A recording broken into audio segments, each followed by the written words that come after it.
Assalamualaikum warahmatullahi wabarakatuh. Perkenalkan, nama saya Wilfa Utami, NIM 1057211311319, kelas FM 19C. Baiklah, pada kesempatan ini saya akan menjelaskan analisis Kamel. Analisis Kamel merupakan alat untuk menganalisis kondisi keuangan suatu bank dan untuk penilaian manajemen bank yang ditetapkan oleh Bank Indonesia atau BI. Sumber data penelitian ini menggunakan sumber data sekunder yang diperoleh dari laporan publikasi keuangan Bank Indonesia. Adapun aspek-aspek dalam analisis Kamel, yang pertama itu kapital atau modal, di mana suatu perusahaan perbankan dikatakan sehat apabila memiliki permodalan yang kuat, di mana dengan modal tersebut bank mampu menjalankan operasinya dan menjamin aset-aset yang bermasalah. Yang kedua itu aset quality atau kualitas aktiva, di mana kualitas aktiva produktif mencerminkan kinerja keuangan perusahaan perbankan. Yang ketiga itu manajemen,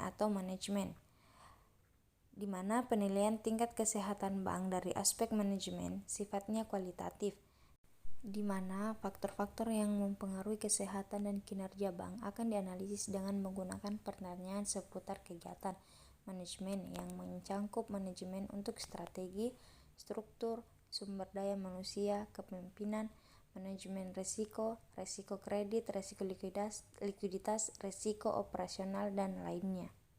Dan yang keempat itu earning atau pendapatan, di mana bank yang sehat dan kinerjanya baik tentu akan dilihat dari kemampuannya memperoleh pendapatan berupa laba.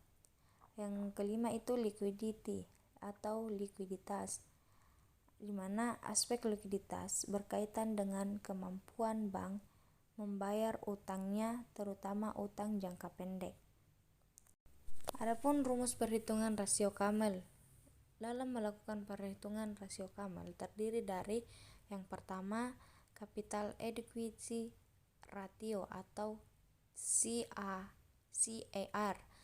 CAR sama dengan modal sendiri dibagi dengan aktiva tertimbang menurut resiko dikali 100%.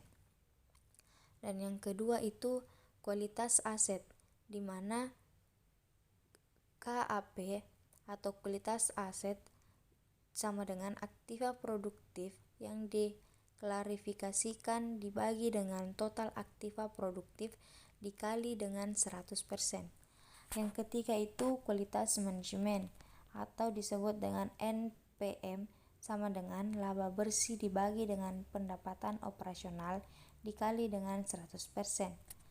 Dan yang keempat itu earning atau ROA sama dengan earning before tax dibagi dengan total aset dikali dengan 100%.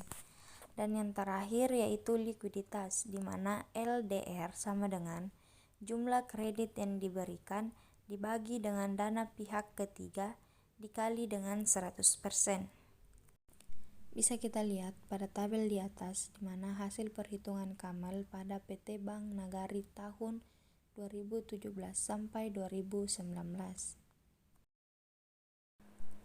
Baiklah, dari data, keterangan, dan pembahasan yang telah ada di atas dapat diambil kesimpulan yaitu bahwa dari data kapital, likuiditas, aset, faktor earning, dan faktor likuiditas, keempat data tersebut dalam kategori sehat, sedangkan faktor manajemen dari penjelasan dapat dilihat bahwa PT Bank Nagari pada tahun 2017 sampai 2019 nilai kredit manajemen, nilai rasionya pada tahun 2017 sebesar 21,95, pada tahun 2018 sebesar 21,95 dan tahun 2019 sebesar 23,595.